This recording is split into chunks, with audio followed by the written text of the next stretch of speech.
Yo, what's up guys, it's your boy Sami here. Today we are gonna see, what if, Naruto and Ino leave Konoha village, part 2, hope you'll enjoy this video. So before we start please subscribe to our channel, and like this video. So let's get into the video. The townspeople watched on in amazement, as the mysterious man in the black cloak with red clouds on, continued to fight off all of the other unknown shinobi. Naruto jumped back deflecting attack after attack. Chouji, we need to draw him away from the town, innocent people might get hurt. Shikamaru shouted loudly. Naruto. Kiba shouted out loud, as he charged at Naruto with another attack. Naruto effortlessly dodged the attack before delivering a bone-shattering kick to his back. Kiba flew towards the ground, and would have hit it too, had it not been for Chouji who caught him with his huge arms. Chouji put Kiba down before attacking Naruto himself. He extended his huge arms at Naruto, but Naruto just simply jumped onto Chouji's arm, all the while charging a Rasengan in one hand. He was just about to thrust it into Chouji's arm, but quickly released it to dodge another attack from Lee. He jumped backwards, and came face to face with Neji. Neji dropped, and did a sweeping kick before delivering a hard uppercut to Naruto's jaw. Naruto flew back, and hit the ground with a large poof sound. Neji behind you. Tenten shouted, as she simultaneously threw 10 kunai at Naruto. Naruto jumped backwards to dodge the attack, but, as soon as he got on his feet, he found himself trapped in Shikamaru's shadow clone. Naruto looked to his right, and saw Shikamaru smirking, as he held Naruto securely. Naruto returned Shikamaru's smirk, and disappeared in yet another puff of smoke. Shikamaru barely had time to dodge before he was struck against the chest by Naruto's open palm. Kiba gets behind him, we need to get him out of this town, or we won't be able to beat him.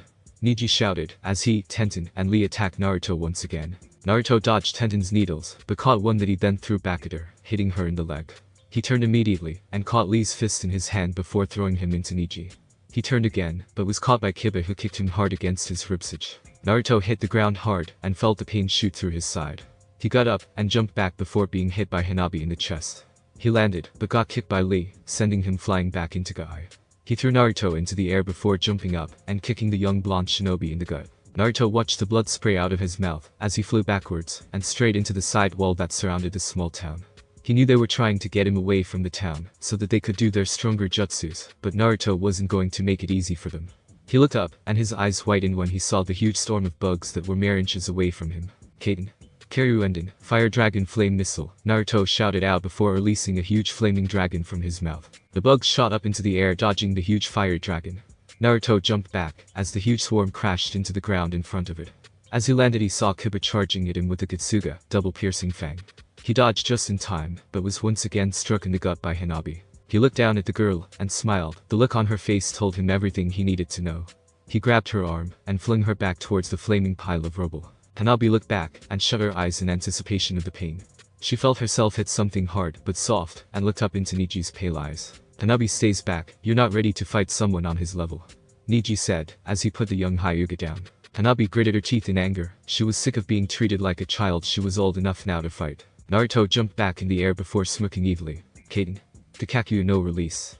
Grand Fireball Technique, Naruto shouted before yet another even larger ball of fire left his mouth, and headed towards the young Hyuga again. Hanabi's eyes widened in surprise. She was so lost in thought that she wasn't paying attention to Naruto at all. She screamed out in fear, as the ball of death approached her. Hakashu Kaden. A trigram palm heavenly spin. Hanabi opened her eyes to find Neji standing in front of her once again. Hanabi, get out of here now. The older Hyuga said before leaving her again, and attacking Naruto again. A little more he's almost outside the village. Shikamaru shouted. Naruto looked at Shikamaru before giving him a sly smirk. After dodging another barrage of attacks from Guy and Lee, Naruto jumped back, and hit the ground with his hands. Doten. Doridamu. Earth Barrier. Clay Prison, he shouted before a huge rock prison formed, effectively trapping 5 of the Konoha shinobi. Hanabi watched, as the powerhouse Chouji, Shikamaru, Lee, Guy, and her brother-in-law Neji got trapped in the huge clay prison. Naruto you fucking bastard. Kiba shouted, as he charged Naruto with yet another Jutsuga. Naruto jumped back, and landed on the wall heading out of the village. Bye. I'll be going now, feel free to follow if you want. And with that he jumped off the wall, and slowly started walking away. Kiba was just about to follow before Kurenai shouted out for him to stop, and rather help the others free before chasing after Naruto again. Kiba finally agreed after a long moment of silence. Naruto was walking calmly waiting for her to arrive. He saw that look in her eyes they were familiar with. He had seen those eyes many times in his life. The eyes that he used to have were the eyes she had. He felt her chakra approaching so strong, yet so weak at the same time. He turned around, and grabbed the hand that was pointed directly at where his heart should have been. Hi Hanabi-chan. Naruto said softly, as he bent down, and gave her a soft kiss. Eyes widened when she felt his lips touch hers. This was not what she had planned. This is not what she expected. This was her first kiss. She slapped Naruto across the face with as much force as she could muster, which wasn't much at this particular moment in time. She looked up at the traitor with rage written across her face. What the fuck was that? She shouted out loudly. Now that's no way for a young lady to speak now, is it, little Hanabi-chan? Naruto said, as he waved a finger in front of her face. Hanabi couldn't remember being more pissed off in her whole life. Here he was a traitor to the whole village, and he was talking to her like she was a stray little girl. She would never forgive him for that, and she would never forgive him for stealing her first kiss. Now Hanabi-chan, why did you follow me? Naruto asked, as he looked down at the small girl. She wasn't tall like her sister, but was about the same height as Naruto now, only a little shorter. She was petite, and didn't look anything like a shinobi, except for her muscular arms, but even they were petite and beautiful. She had long flowing black hair. A perfect young lady except for her attitude that could do with a little work. I came to defeat you. Hanabi shouted, as she got into a fighting stance that Naruto knew all too well. Now, Hanabi-chan, that's impossible. Naruto said in a calm sweet voice, while waving his hand in the air to emphasize his words. Hanabi was surprised and angered by his statement, but more angered. She blindly charged Naruto, attacking fast and angrily. Naruto smirked and dodged her attacks, as if she wasn't even moving. Hanabi-chan can't beat me. Naruto said in a mock tone. Shut up. Hanabi shouted, as she continued to attack him. Naruto laughed lightly, as he dodged her relentless onslaught of attacks. This only made the young Hyuga even angrier. Hanabi-chan, I think you should stop embarrassing yourself, besides Niji isn't here to save you again. Naruto said while holding both of her hands above her head. Hanabi tried her best to escape from his tight grip, but soon found it impossible. He leaned closer, and Hanabi pulled her head away from him, scared of what he might do to her. Now Hanabi-chan, why did you follow me? Naruto asked again in the same sweet innocent voice he had used when first talking to her. I told you. I will defeat you. Hanabi shouted again. She turned her head to face Naruto, but gasped when she felt his fist hit her in the gut hard. He let go of her arms, and she fell to the ground gasping for air, and shaking slightly. Did that hurt, Hanabi-chan? Naruto asked, as if he was innocent. Hanabi mumbled something before coughing up a little bit of blood. If you think that hurts, then there's no way you could beat me. Naruto said, as he scratched his chin, as if he was in deep thought. Hanabi never looked up at him, but could tell that he was staring at her. Hanabi-chan, why did you follow me? Naruto asked again. I want to die. She was cut off when Naruto kicked her against the side, sending her tumbling backwards. Hanabi-chan, I'll ask again, why did you follow me? Naruto said. To kill you. Hanabi shouted out loud, as her anger skyrocketed once more. Naruto grinned evilly, that's what you wanted to hear. Why, Hanabi-chan? He asked, suddenly sounding hurt, as well as breaking the awkward silence that had formed after her statement. Because you betrayed Konoha. Hanabi shouted, as she looked at him from her place on the floor. Naruto walked over to her, and lifted her chin with his hand.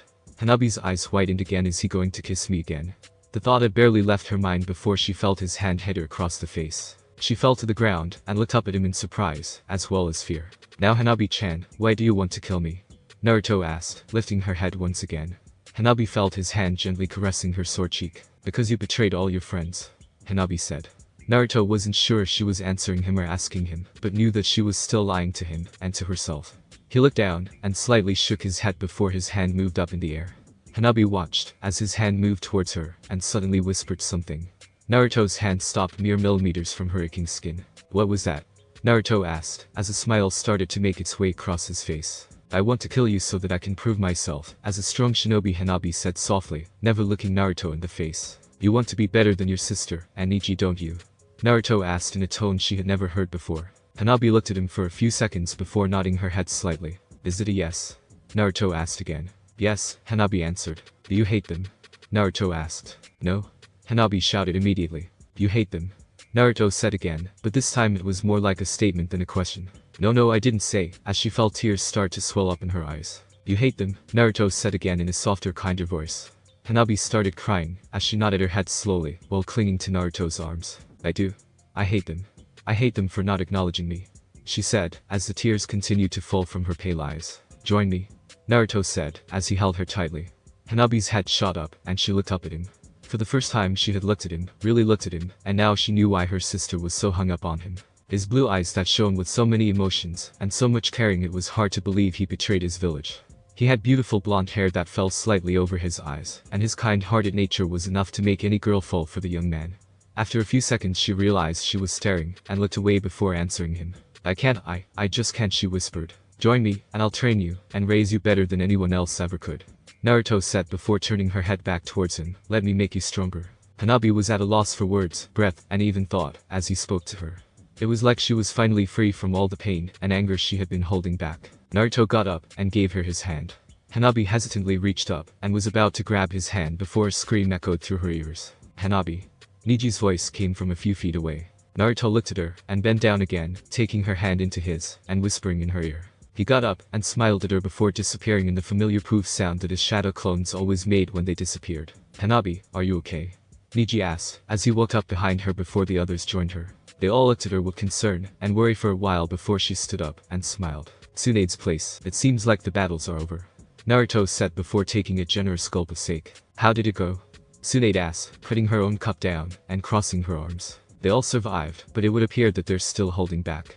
Naruto said before taking another bowl of ramen in his hands. Are you sure this is a good idea? Tsunade asked. I've already explained it all to you. I know it seems harsh, but it's the best way I know. Naruto said before putting down the now empty bowl of ramen. Well, it seems that we'll be getting another traveling partner, Yujito-chan. Naruto shouted back over his shoulder. Yes, Naruto-sama. Yujito shouted from the room behind them. Do I know this person? Tsunade asked, as she refilled her cup with sake. Hyuga Hanabi. Naruto said. I see. Naruto-sama, how do I look? Yujito shouted, as she barged into the room while spinning around to show off her new coat. Wow, Yujito-chan, you look great, Naruto said before being tackled to the ground by the overexcited Yujito. Naruto-sama, when are we going to bed? I'm tired. Yujito purred, as she rubbed her cheek against his neck. Well, Tsunade, I think I'll call it a night. We'll be leaving tomorrow. It seems they're getting closer. Naruto stood up and made his way out with Yujito right behind him. Oh Naruto, I hope you know what you're doing. Konoha Shinobi. It would seem we were fighting another one of his clones the whole time. Shikamaru said, as they all sat around the fireplace. Luckily no one was seriously injured during the fight. Kurenai added, as she finished strapping a bandage around Tenten's leg. It seems he's a lot stronger than any of us had thought. Niji said, as he returned from putting Hanabi to sleep. How is she? Kurenai asked, as she and Tenten joined the others around the fire. She seems fine, but won't tell me what happened with Naruto in the forest. Niji answered. Besides, it seems that Naruto's been holding back the true extent of his powers from us all this time. Shikamaru said, bringing the subject of discussion back to Naruto. I don't know if we can bring him back alive, Guy said. The campsite went quiet, as they all acknowledged the fact that they might not be able to bring him back alive. We must try our best. Chaoji said, breaking the silence that had taken over the camp. Hanabi could hear them speaking from inside her tent. She smiled to herself, as an image of Naruto's face came into her mind. She could still hear his words running through her head, and knew that he meant it. Find me, and let us grow stronger together. Hanabi smirked. She would find him, and they would grow stronger together. Her, and Naruto together. The thought brought other thoughts to Hanabi's mind other than that of training, and getting stronger. She blushed madly, as her mind took her to new places she had never even thought of before. She shot up panting heavily, she could feel her heart beating at 1,000 miles an hour. What am I thinking?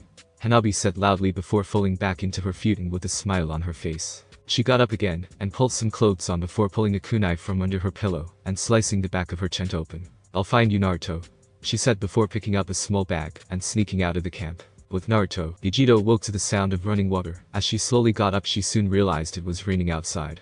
Yujito frowned for as long as she could remember because she hated the rain.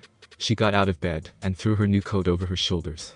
She hated this coat, it brought back terrible memories from when she was caught by the Akatsuki, and almost killed. But now when she looked at the coat, it only brought one thought to mind. Naruto. He had rescued her from death, and not asked anything from her in return, and that's why she would stand by him no matter what. The thought of Naruto got her so excited that she ran straight to his room, and pounced on him. She still didn't understand why he wanted to sleep in separate rooms. It made absolutely no sense to her. Morning, Naruto-sama. She shouted loudly, as she bounced lightly on top of him. Naruto grunted, and opened his eyes slowly.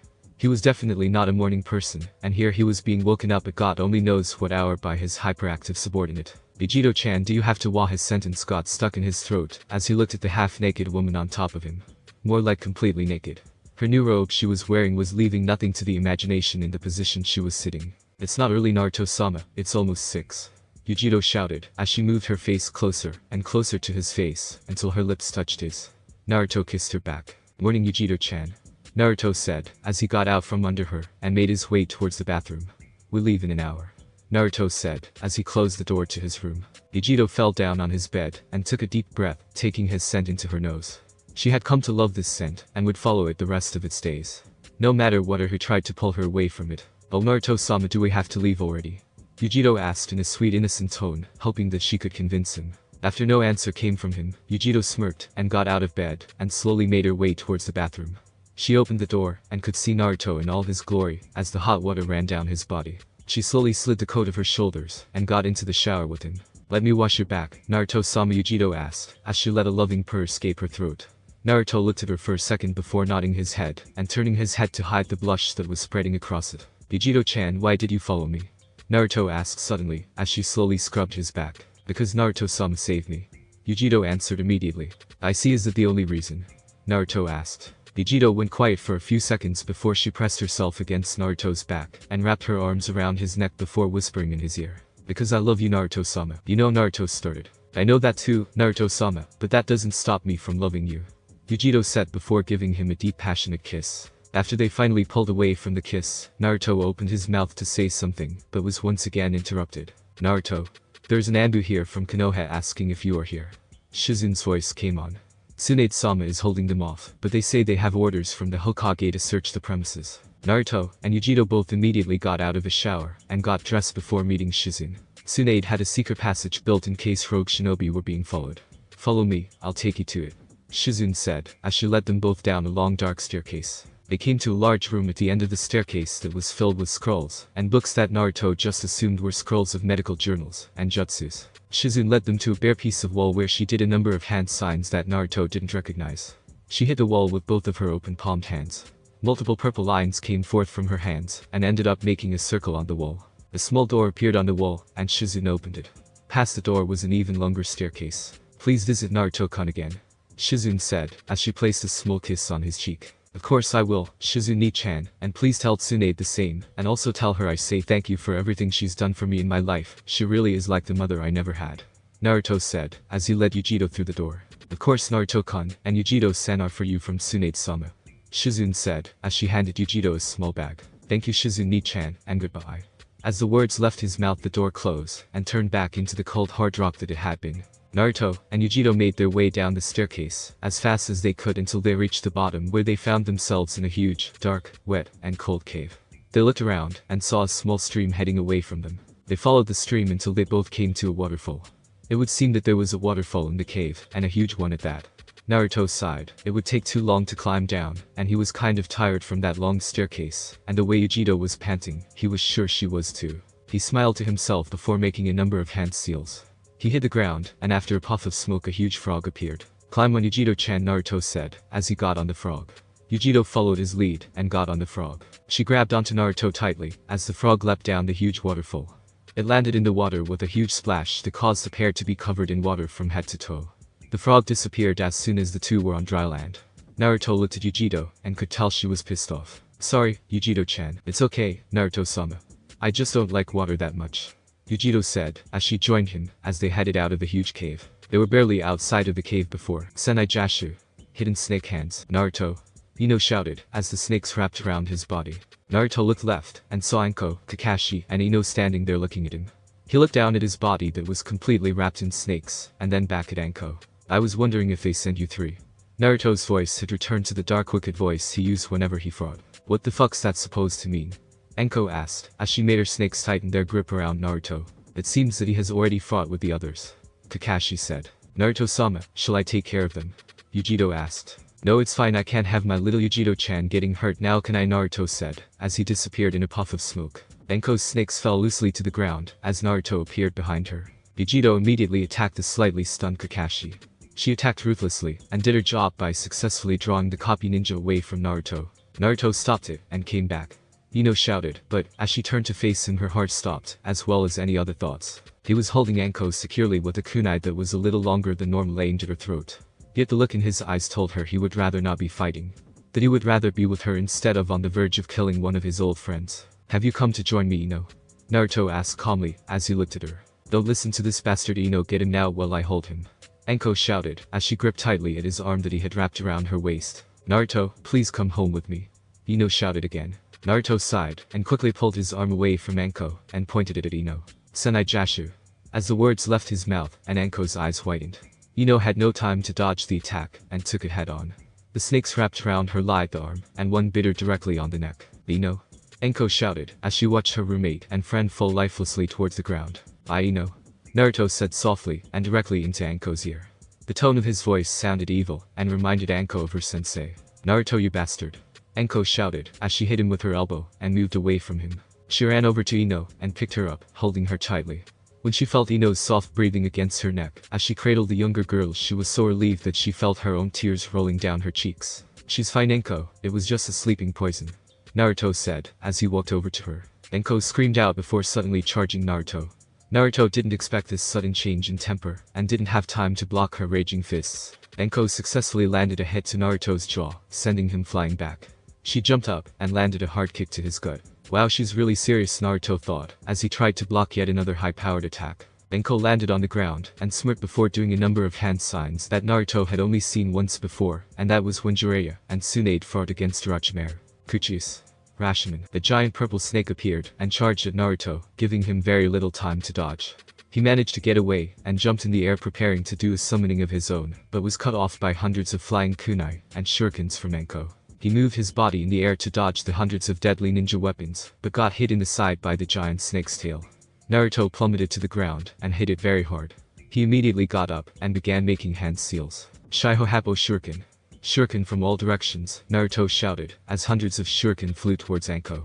Anko slammed her hands against the ground, and a smaller snake wrapped around her whole body, taking all of the shurikens Naruto had thrown at her.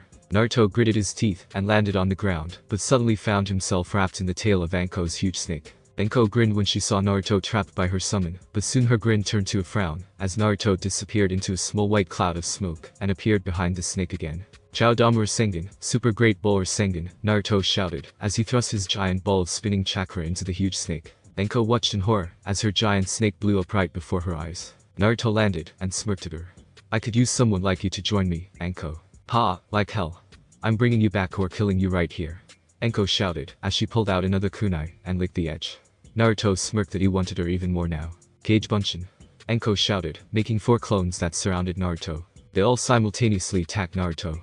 Naruto smirked as he watched all 4 of Anko's clones approach him. "Bunshin Daibakuha." "Clone Great Explosion," Naruto shouted before exploding and taking all of Anko's clones with him. "Shit, I can't get an opening," Anko thought, as she lunged at another kunai at the real him. Anko dodged the onslaughts of kunai. Naruto lunged back at her, but soon found herself once again in his grasp. Naruto tightened his grip on her wrists as he whispered in her ear, "Join me, Anko." "Never, I'd rather die," Anko shouted before disappearing in a cloud of smoke. Naruto's eyes widened when he realized he was holding a shadow clone. He jumped back, but soon found himself pinned down on the ground by Anko. She took both his hands in hers before saying those words that would end both their lives. "Sahasosai no judge," she started. "I don't think that's in Ino's best interests," Naruto said quickly, as he looked her dead in the eyes. Anko's head shot up, and she saw Ino being held up by another Naruto with a kunai aimed at her throat. "Now be a good girl, and get off of me," Naruto said. Anko gritted her teeth as she stared at him, but after a few seconds finally obeyed him, and got off. Naruto got up and smiled at her before disappearing into yet another puff of smoke. "Kage Bunshin?" Anko asked in disbelief, as the real Naruto let go of Ino and walked over to her. "Well, I can't have my newest member dying on me already, can I?" Naruto said, as he walked behind her and wrapped his arms around her waist. "Why me?" Anko asked, her voice filled with anger and hatred. "You're strong, independent, and everything I'm looking for," Naruto said, as he licked lightly up and down her neck. Anko shivered. She couldn't believe this was the same boy she threw a kunai during the exams all those years ago. He reminded her so much of Orochimaru now that she couldn't believe it. "You might as well kill me now, because I'll never join," Anko said, trying to hold back the moan that was threatening to escape her throat. Naruto bit down hard on her earlobe, causing some blood to drip from it that he immediately licked up again. "Join me, Anko, join me, and help me build a new village, a stronger one than Konoha will ever be," Naruto said, as he continued to suck gently on her earlobe. "Naruto-sama, are you ready to go?" Yujito's voice came, as she appeared from inside the cave. Anko's eyes widened in surprise, as she saw Naruto's companion emerge from the cave they had first exited from. "Where's Kakashi?" Anko asked in shock. "He's busy fighting a Kage Bunshin at the moment, Anko-chan, but he'll be here soon," Naruto said, as he stopped his ministrations on her neck and ear.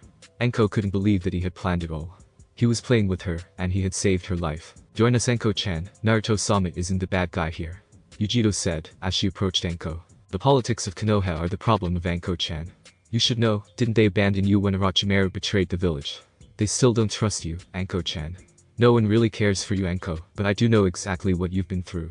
Join me, Anko, and let's start a new village that's free of pain and judgment, where everyone's equal, and your past doesn't haunt you every day. Join us." Anko didn't know what to think. It was all true. The village abandoned her, and they still didn't trust her. Whenever they looked at her, all they saw was the apprentice of the traitor Orochimaru. He had tricked her and abandoned her. Why couldn't they understand that? She was the innocent one here, and she was the victim, not the traitor. Now Naruto was offering her a new beginning where her past would be erased, and her life would begin anew. Kakashi raced through the darkening forest. The darkened clouds threatened to burst at a moment's notice, and cover the battle-torn earth with floods of water. But before that could happen, Kakashi had to reach his companions. He had felt multiple surges of chakra from Anko and Naruto, but had felt nothing from Ino at all. He had been shocked to find out that the woman he had ended up facing had actually been a clone, but still he hadn't managed to escape soon enough. Finally, after a grueling battle, he had managed to trap the clone in a carefully planned water prison, but even that had cost him. To his dismay, the shadow clone had burst into smoke as soon as it had been caught, and a very high surge of chakra had come from Anko before her chakra had completely disappeared. Now, as he made his way towards their last known location, as fast as he could, the exhaustion from his battle against Naruto's clone had taken its toll on him, and once again he was reminded of the immense power his pupil of so many years ago held. Enough strength to beat the leader of the Akatsuki, and surpass that of the fourth Hokage himself. He could see the waterfall that they had first found Naruto and his new recruit, and was slightly surprised by the distance the clone had taken him. Naruto had planned far ahead, and they would all have to rethink their strategy if they had any hope of capturing him and returning him to the village. Finally, after a fairly long journey through the thick dark woods, he had found the battle-scarred land where thankfully both his comrades lay alive. He quickly made his way to the two women, as the water started gently falling from the overfull clouds. It didn't take long for the water to start pouring down on the three, as well as the steady approach of several chakra signals. Kakashi felt his companion's chakra approaching, and was thankful to his dog Pakin for his incredible reliance and speed in alerting the others. As he watched Shikamaru, Niji, Kiba, and a few others land in front of him, he let the exhaustion from his day-long search and battle take over him, and fell next to the two unconscious women he had been protecting with all the strength he could hold on to. With Naruto and Yujito, Naruto-sama. Yujito couldn't find him. He had vanished right before her eyes, and now she was left all alone in a slightly more scary part of the forest. And to make matters worse, it had started to rain. She hated the rain. She couldn't understand how he could act so casually after such a battle, and most of all, the first thing he had said after receiving Anko's answer. I could really go for some ramen right about now. It slightly infuriated her the way he acted sometimes, but still, even with that childish mannerism, there was that undeniable power and more mature attitude during battle that kept her infatuated with him.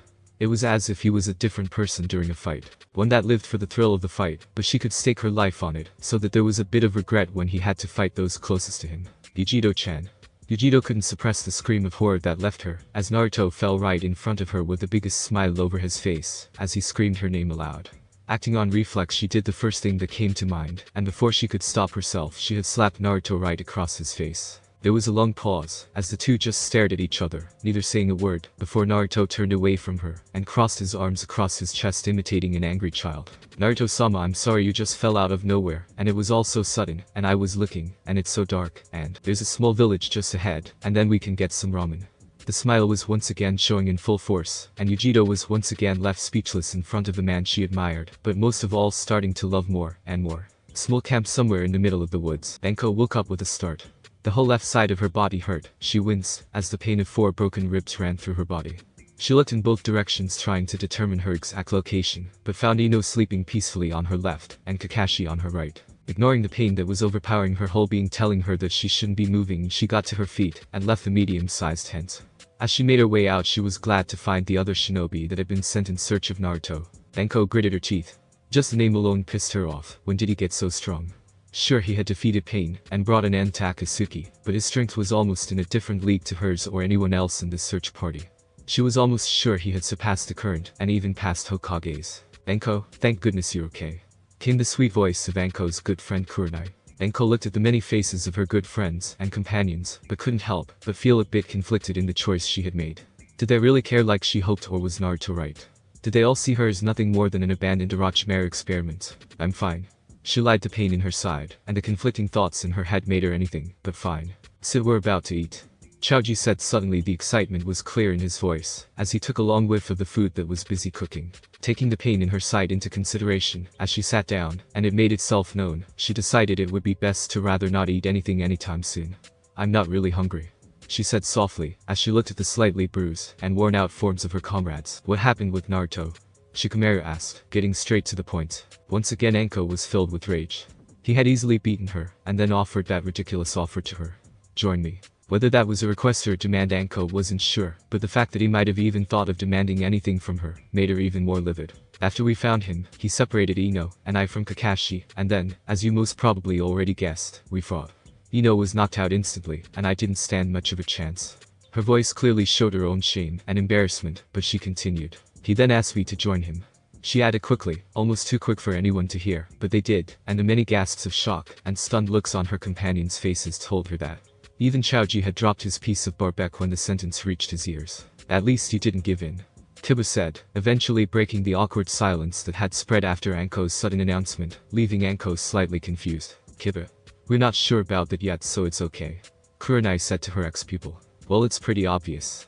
I mean, she just snuck away during the night while we were sleeping after spending so much time alone with Naruto or his clone or whatever the fuck it was. Kiba shouted, as he looked away from his old teacher. Anko was completely lost on what they were discussing, and could only look at Kurenai begging for an answer. It seems that Hanabi left to join Naruto, but we're not entirely sure yet. Kurenai added, as if she was desperately clinging to the hope that she might still return. Anko stood wide-jawed at that new piece of information. The once Hyuga heiress running off to follow Naruto accepting the same offer he had handed her, maybe she wasn't insane. Anko thought about how she had answered his question. Had she made the right choice when she had answered him, or would she regret this later? Another pause of silence before Shikamaru broke it again. Are you sure you didn't fight a shadow clone like the rest of us? Anko opened her mouth to answer, but closed it again. She had no proof that that was indeed the real Naruto she had fought. It could have been a clone, how could she be sure? She hadn't seen him leave. It could have just been a clone the whole time. After she had answered him, he had knocked her out. He could have disappeared in a cloud of smoke after that. Maybe that's why. I believe that was the real Naruto. He was traveling with a blonde female, so I believe that the Naruto we encountered was the real one. Plus Ino was sure. Anko turned to look at Kakashi as he exited the tent and answered the question that had brought so much strife to her mind. She had completely forgotten about the other women. Useless. Anko blinked and looked around trying to find who had said it, but she knew who it was. She knew that voice all too well. She watched as all of her companions joined in conversation with Kakashi about the new woman traveling with Naruto. All alone. Anko felt her barriers crumbling. She hadn't felt like this since Orochimaru had abandoned her all those years ago. Her mind flashed images of her previous master, all evil and sadistic, but he had almost been like a father to her, and she had trusted him completely, and he had betrayed. She felt a sudden shudder run up her spine before a face flushed in front of her eyes. It flashed again, and Anko this time could make out who it was, and the undeniable warmth it created in her. Join me. Her mind hurt. Images flooded her head of Orochimaru, the villagers' glances of disgust, and whispered insults, and then Naruto's offer, his smile, his touch, and most importantly the warmth that spread from him. Join me. Yes. Anko suddenly shouted, causing all the other shinobi around her to stop and stare. Sorry, I feel tired. I'm going to bed. Getting up, as fast as she could, the pain in her left side still overpowering her senses, she made her way back to her small tent. Her heart pounded against her chest as she stood in the dark tent looking down at the still unconscious Ino. She had felt their eyes on her as she made her way towards the tent. Watching the young girl sleeping peacefully below her, Anko felt guilt and shame filled her soul. Ino, the one that had been affected the most by Naruto's sudden betrayal, had remained faithful to her beliefs, friends, and village, but she hadn't. She had almost willingly betrayed them all just for the prospect of a new life, a new beginning, one that would forever forget her attachment to the traitor Orochimaru.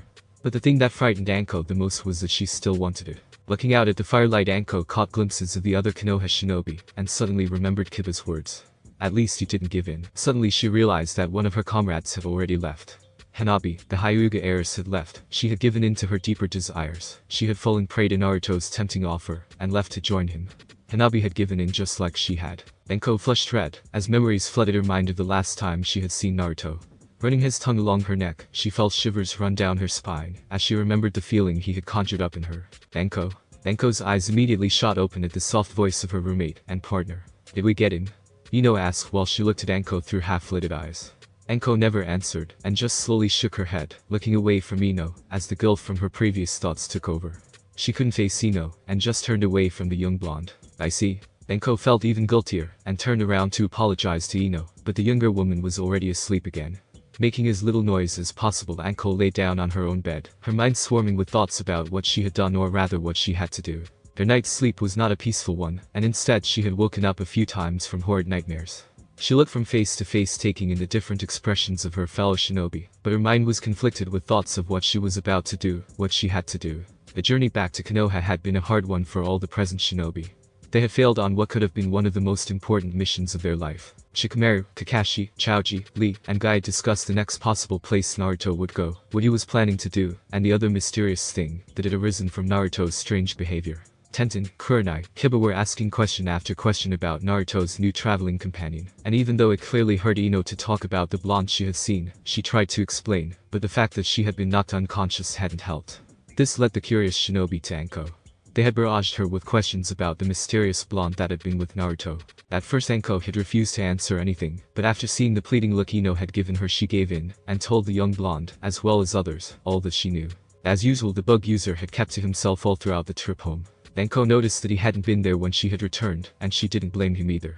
He was going through something that not many of them would understand. He had to return home, and announced to his wife that her younger sister had disappeared during the night, and it was suspected that she had betrayed all of Konoha, and her family, just to run to the side of the man she had once loved before. So he had gone in search of Hanabi, and promised to meet up back in Konoha. Anko felt sad for the young Hyuga, but that only made her wonder if they would talk about her this way if she left. Would they mourn her loss? Would they go after her? Would they shed tears or talk of her betrayal, as Kiba did? She didn't know, and didn't know if she wanted to either. The rest of the trip had been more quiet, as they had reached Konoha, each one with something different on their mind. Most had gone home after the intense battle, but a few had left to report to the Hokage. Unknown area. Faster and faster the black figure traveled through the forest, her wide eyes scanning everything in the immediate area. She had been searching for him since the night before non-stop, and although she knew where he had gone, she couldn't find his chakra signal. She stopped to catch her breath, and take a better look around with her, but still there was nothing. "Where are you, Naruto?" Hanabi said softly, as she once again set off in search of him. Konoha village. Ino sat up in her bed. She just couldn't seem to get any sleep. Her mind kept thinking of their failed mission. What had happened that night? Who was this other woman? Insecurities started to form in her heart. Didn't he say he loved her? Didn't he want her to join her? Was that all a lie? Did he find someone else to replace her? Did he forget about her, about the feelings she had for him, about all the things he had said the night he had left her? Getting up and out of her bed, she decided to pay him a visit, or rather the closest thing to him. Before leaving the apartment she noticed that Anko wasn't home. It wasn't very odd, but still weird considering how tired she had seemed when they had returned from their mission. Shrugging it off, as usual Anko behavior, Ino set out to her favorite spot in the whole of Konoha. It wasn't the shortest trip to the 4th Hokage's head, but she was still so tired from the long journey to bring back Naruto that it felt even longer. As she approached her destination, she spotted a flash of purple, and something that she was sure she had seen before. As she ran towards the mysterious person she noticed that it was none other than Anko. Confused as to why Anko would be here at this late hour, she ran after her. As she caught up with Anko she was shocked by what she saw. Just outside the Hokage's office 2 guards lay unconscious while Anko slipped in through the side door. Completely stunned by what was busy happening, her body started to move by itself in the direction of the door. She lifted a shaky hand, and opened the door to a horrific sight.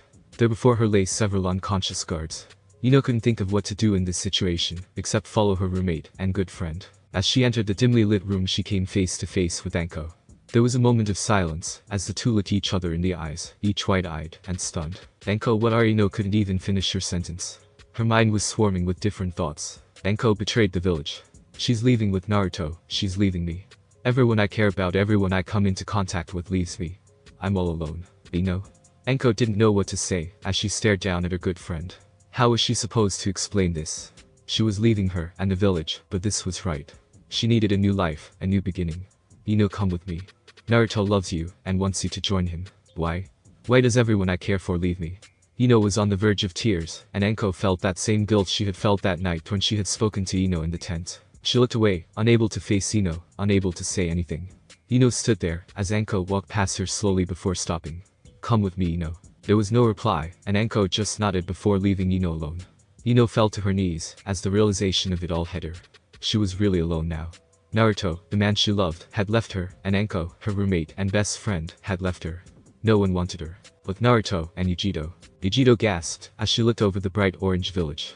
Huge flames seared the earth, and blocked out the sky with smoke, as screams, and the smell of blood reached their ears and nose. Yujito looked over at Naruto, who stood there calmly, as he scanned the small village hidden in the valley below them. Naruto-sama? Yujito asked, as she looked at him. Let go? Slowly she looked around over at the man who had killed her mother. He had to pay, but not yet, not with so many men surrounding him. She could only use this technique once, and she had to get him.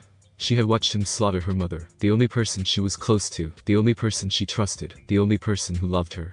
But life hadn't been easy growing up in this village. The people watched her closely as she roamed the streets, but it wasn't out of concern or love, but rather hate and disgust. All because of these eyes. She was 9 now, so she had grown used to it. After all, her mother had always been there, but not anymore. Honestly, she didn't care about the bloody bodies that littered the cold village floor. They were nothing to her. Fellow villagers would be saying it far too nicely. Mere insects would seem to be a better word. She ran across quickly towards him, hiding behind anything she could. She would use her small body to quietly sneak up on him. She moved a little closer slowly. Quietly she had to get in, and she was so close. She looked around another piece of rubble, and saw her chance, but before she could move a foot came crashing down beside her. Instinctively she backed into the small cove the pieces of rubble had created. Being sure not to make a sound, she held her breath, and watched his feet move in front of her. Each step he took frightened her. He was getting closer, heading straight towards her. Have you found Dobrat yet? It was him, the man who had killed her mother, the man she would kill, even if it cost her her life. Don't see her anywhere, boss, came the reply from the man mere centimeters from her. He turned around, and started heading away. Well, don't stop looking till you find the little bitch. I want her dead, and next to her whore of a mother. Yes, boss, came the reply from the man. It sounded like a roar, as the sound echoed through her body. There were too many, about 10 or 20 at least. She moved from under the rubble, checking if anyone else was near before completely leaving the protection it gave her.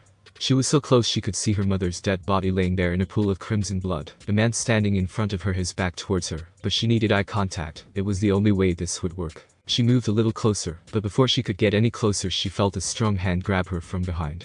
She kicked and swung her arms around, but there was nothing she could do. He was stronger than her, and she couldn't use it. Boss, I've got her. His voice was sly and dark, much more frightening than the huge brute that had killed her mother. The man turned around slowly and looked at her, a huge grin plastered across his face. She's the one. Ha ha ha. You can't be serious. Look how easy it was too. His eyes grew wide, and his voice went dead, as he looked her straight in the eyes. His knees hit the ground with such force that she felt the man who held her tremble. His eyes rolled back into his head before he fell forward onto the ground dead, just like her mother. She had done it, but for some reason she didn't feel the satisfaction she had expected. The joy of killing the man who had killed her mother wasn't there. Instead there were tears, almost as if to cool her burning eyes. What did you do? You stupid brat, the boss is dead.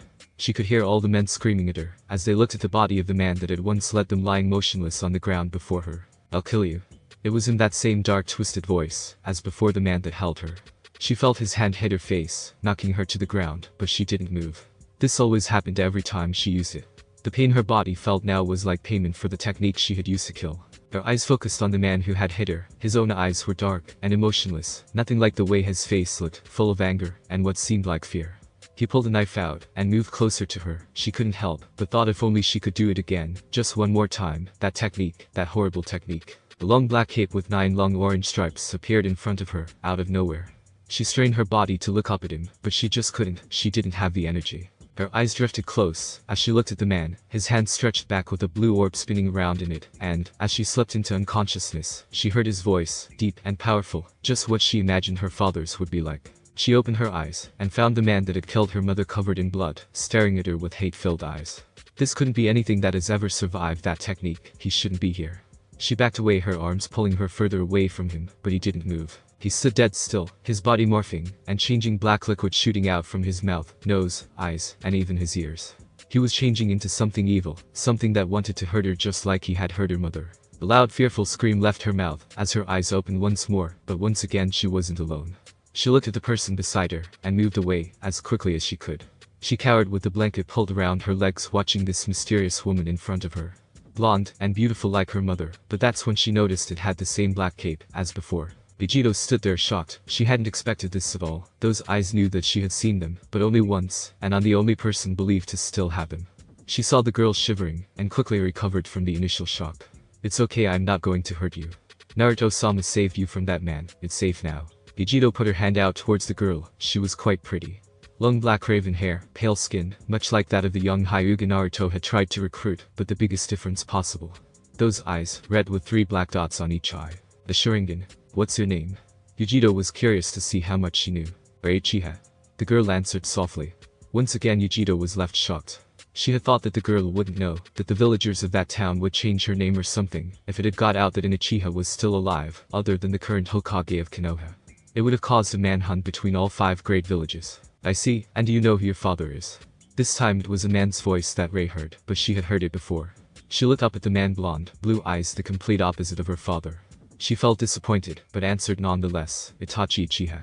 This time both Naruto and Yujito were left speechless. Itachi Uchiha had a child. Well, it obviously couldn't have been Sasuke, but still Itachi, that just seemed unreal to Naruto. Hi, I'm Naruto, and this is Yujito, nice to meet you. Ray looked at him, as he stood there with a happy smile on his face, and his arms stretched out towards her, and for some reason she couldn't understand, her body lunged itself into his arms. Yujito was shocked by the sudden action, but didn't do anything. Instead, she just watched how Naruto held the sobbing Uchiha in his arms. He looked at her, and smiled like he always did. It was moments like this that Yujito didn't mind leaving her family to join up with Naruto. He was such a caring man. It looks like we can add another member to the family, Yujito-chan. Yujito couldn't help but snicker at the way he said that. Soon Rei had let go of Naruto, and sat back down on her bed, and looked from Yujito to Naruto. Is she your wife? Rei asked, as innocently as a baby, but of course the idea made Yujito blush a deep red. Of course we're. Yep. Naruto said aloud while trying his best to stop himself from laughing, as he watched Yujito's face turn even darker, as she mumbled 100 words at a minute that neither Naruto or Rei could understand. Do you have kids? Rei asked again with the same innocent tone in her voice. This time, however, Yujito didn't say anything, as she came to the conclusion of what Rei was really asking. No, we don't, but if you want you could be our child. Naruto said softly and caringly. There was a long pause of silence before Rei nodded her head, and looked at her new parents. In Konoha, Hokage-sama, there are reports that a small village southwest of the Konoha has been attacked by a rogue group of bandits. We have dispatched 3 Chunin-level ninjas to that location. Also, there has been a request from the Kazakage of the Sand Village for a meeting regarding the report we sent about Naruto becoming a missing nin. It would seem that they will be arriving tomorrow. Is that all? Sasuke asked if he really hated this daily update, and he didn't care about any of this besides maybe the fact that Gaara would be visiting, and everyone knew about the relationship he and Gaara shared. Yes, Hokage-sama. The ninja replied before bowing and leaving. This could be bad for Sasuke. Gaara sees Naruto as his only friend, and this could cause a war between us. Sakura said from the couch. Gaara wouldn't do something so foolish. He is the Kazakage of the Sand, and therefore he won't let his whole country get involved in this fight. Sasuke said, as he looked out the window. Although I didn't want to be, I am the new Hokage, and as such I must protect this village, even if it is against the hero that saved it. But do you think Gaara really won't do anything? Sakura asked, as she walked up to the man she was married to. If he wants I will fight him, but I won't let our village fall into harm's way, and if I must kill him then so be it. Knock knock, come in. Sakura shouted, as she looked over to the door. But the person that entered was the last she expected. Ino? What are you doing here? Sakura asked quickly. I want to ask the Hokage to grant me permission to leave the village in search of Naruto. Both Sasuke and Sakura could hear in her voice that she had still been crying until just recently, but neither commented on it. The request declined. Sasuke looked at Ino, and saw that she was feeling rather angry with what he had just said, but he had no choice. We have already lost Anko, and possibly Hanabi Hyuga to him already. We can't afford to lose you as well, and it would seem that Naruto has an interest in you. We don't know if he wants you for your ability or not, but we can't allow it to fall into his hands. But Naruto loves this village. He would never betray it. There's got to be a reason behind this. If only I could get a chance to talk to him, then I'm sure I could convince him to come back. Ino, no? Listen to me, Naruto isn't evil. There's just a misunderstanding, that's all. Ino was interrupted by a man that came charging in. Hokage-sama. The reconnaissance team has just returned from the Musk village. It has been completely destroyed, and they have all confirmed that Naruto was there, sir. Ino froze in shock. There is no way Naruto would do something that evil. There just isn't. Were there any survivors? Sakura asked quickly. It would seem that a woman survived, but she is critically wounded and barely hanging on. Sakura rushed out of the office towards the hospital, and was soon followed by Ino. Sasuke dismissed the ninja, and followed his wife. When they reached the hospital, they found the woman lying down on the entrance table. Sakura immediately jumped in, and was quickly informed that the woman was too injured to move any further. Sasuke approached the woman, and stood beside his wife, as she started healing her. The woman's eyes opened, and she looked straight at Sasuke before saying, Itachi, your daughter, save your daughter. Those were the last words she spoke, as she passed away, but enough for everyone there to be frozen in shock. Sasuke's mind was spinning in overdrive. He had always known that his appearance was similar to his brother's, but for her to say that. It wasn't possible. Itachi couldn't have had a daughter. It just wasn't possible. He was the only Uchiha left, the last sole bearer of the Sharingan. But what if what she said was true? Then he had family. Then there was another that had them, the same eyes, as him. The Sharingan. I'm going to the Musk village. I must know if this is true or not. You can't. The Kazakage of the Sand will be here tomorrow to see you. You can't leave now. Fine. Send an ambu squad to find her immediately. Sasuke turned to the woman who had brought this life-changing news to him, and thought for a second that maybe Naruto had killed her, as revenge. With Naruto, there was awkward silence, as Naruto looked at Rei. This was the moment of truth. What would happen? Slowly Rei moved it closer to her, expecting it carefully. She didn't understand why this was so important. Before he had given it to her he had said that he had something special just for her, and now here she was with it in hand, and it didn't seem all that special at all. Yujito sighed, trusting Naruto to blow this out of proportion. But still this was kind of interesting. Rei seemed confused by it, and Naruto was watching her very carefully waiting for the moment of truth. Slowly Rei lifted it into the air, and brought it closer to her mouth. Closing her eyes she placed it into her mouth, and slowly started chewing before finally swallowing. So how was it? Naruto was excited by what she was going to say, hoping against all hopes that she liked it. Okay, I guess Naruto felt his heart crumble into tiny pieces from that single sentence alone. Okay, his life ambition, and it is only okay.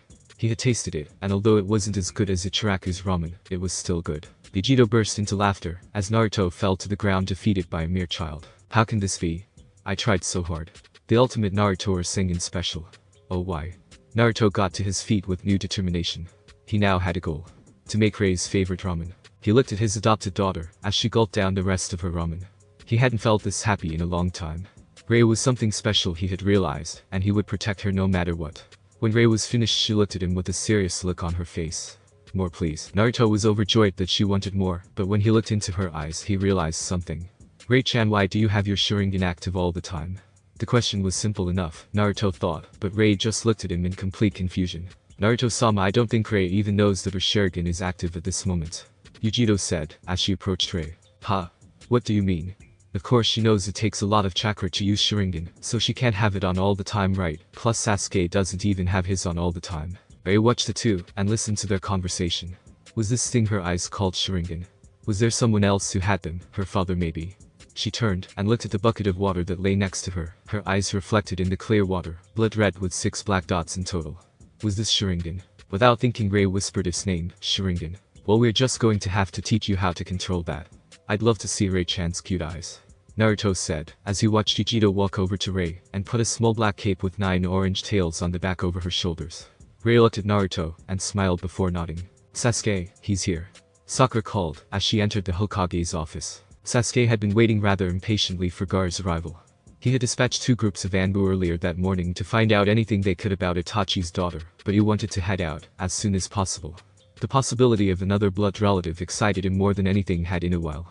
He needed to see Itachi's legacy. Sasuke, did you hear me? Sakura asked again, as she moved behind him, placing her hand on his shoulder. Yes, I was just lost in thought for a moment. Where is he?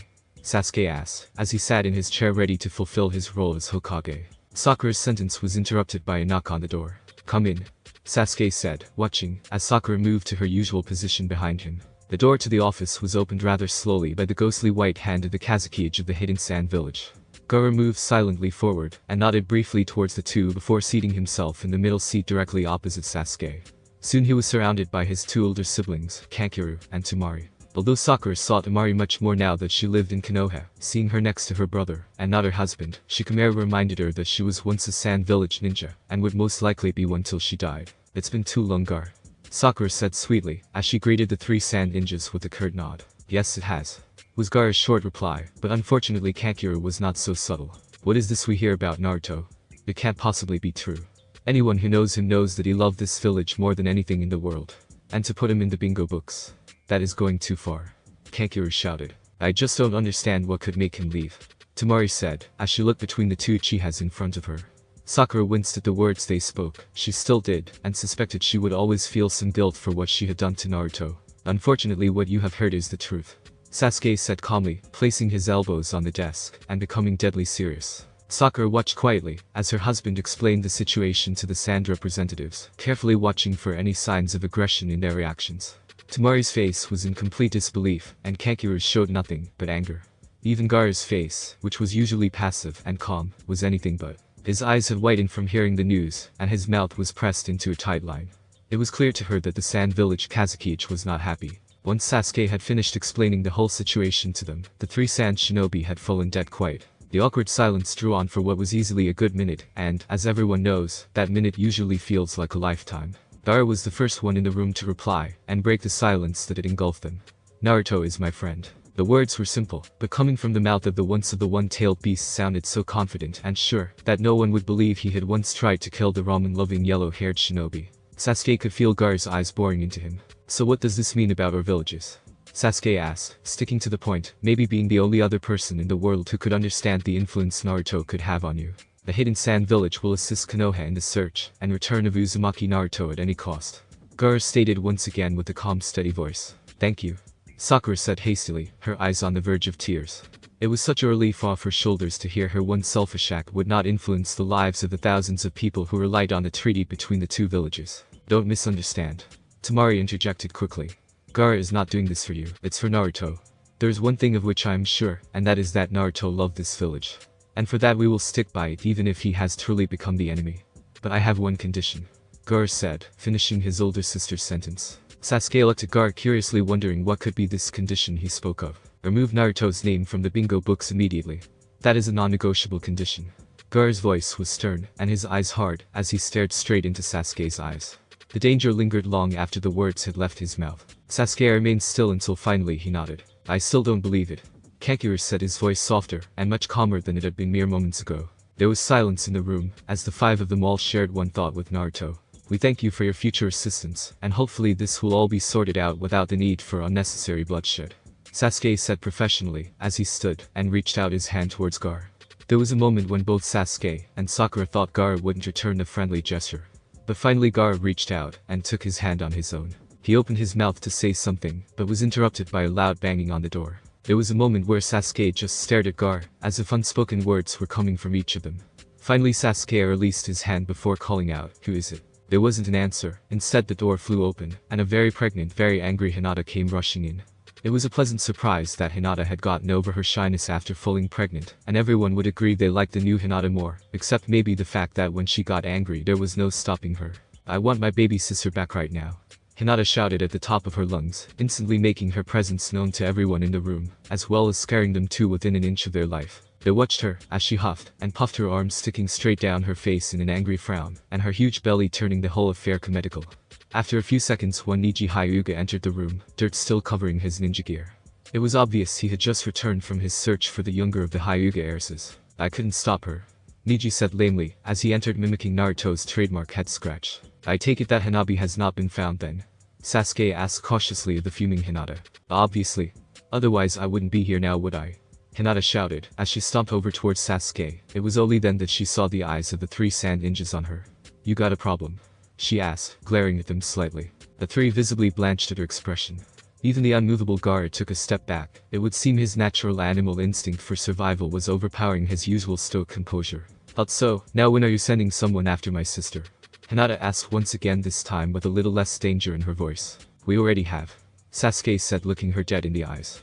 I have sent 2 teams to learn anything they can about the location of Naruto. They are to let me know the second any information is acquired. He knew he was twisting the truth slightly, but if they found Itachi's daughter, they most likely would find Naruto, and then hopefully they would find Hanabi. That was what he hoped, because at this moment his life depended on it. I want Niji's team to head out, as well. I trust no one more in this world than my husband. Hinata said while making her way back to her gleaming husband. Hearing his wife say those words brought him to the point of bursting with pride. Is that okay, Niji? Sasuke asked, looking at the Hyuga prodigy. There was a stiff nod from him, and then one directed to Hinata from Sasuke. Almost instantly Hinata's mood changed. She bowed at the Sand Shinobi, and then at Sasuke and Sakura before smiling brightly, and heading for the door, grabbing her husband by the arm on her way out. Hinata stopped at the door, and looked back at her Hokage. Hopefully I have my little sister and Naruto back before the baby arrives. And with that the door closed, and they were gone. Sasuke moved closer to Sakura, and placed his hand on her less swollen belly. I am the Hokage, even if Naruto deserved it more than me, and I will redeem my clan by protecting the future of this village. And the children of my village. Gaara, Tamari, and Kakeru all looked at him, the one that had betrayed his village, and caused Naruto such pain, with slightly more respect than they had before Hinata had shown up. Let's hope you do. Gaara said. Who is she? Anko shouted, as she looked at Naruto, Yujito, and a small black-haired girl. She was fuming. First he got with this blonde bimbo, forced her to betray her friends, and now here he is with this small raven-haired girl. You arrived much earlier than I thought. Naruto said, looking at her carefully. What did you expect? I may, Anko said with a little bit of pride in her voice before focusing on the small girl once again. Who is that, daddy? Ray asked to experiment with the word. She had after all just known them for a day. The concept was still hard for her to grasp, but for some unknown reason she felt safe around him. Anko's eyes widened when she heard the words leave the little girl's mouth. This was Naruto's daughter. She could not, she wouldn't believe it. He was too young, and she was too big to be. It just couldn't possibly be, and that's when she saw it. Anko almost fell over from the shock. There it was, those eyes. She has seen them quite often, blood-red eyes with 3 black dots in each. Sharingan. Who's Naruto? Anko asked, her voice much darker and serious than when she had been saying she was a. It would seem she is Itachi Uchiha's daughter. Naruto said with just as much seriousness in his voice as she had. I don't believe it, Anko said, staring at the little girl now moving her way towards the back of Naruto's leg. Her name is Rei, and for as long as she wants me, I will be her new father. Naruto said matter-of-factly. Anko had no reply to the words he spoke. This was definitely too sudden. A daughter, even if adopted, this was all too sudden. Anko could do nothing but stare at him, their eyes almost battling each other, as she processed the information looking for any sign that this wasn't true.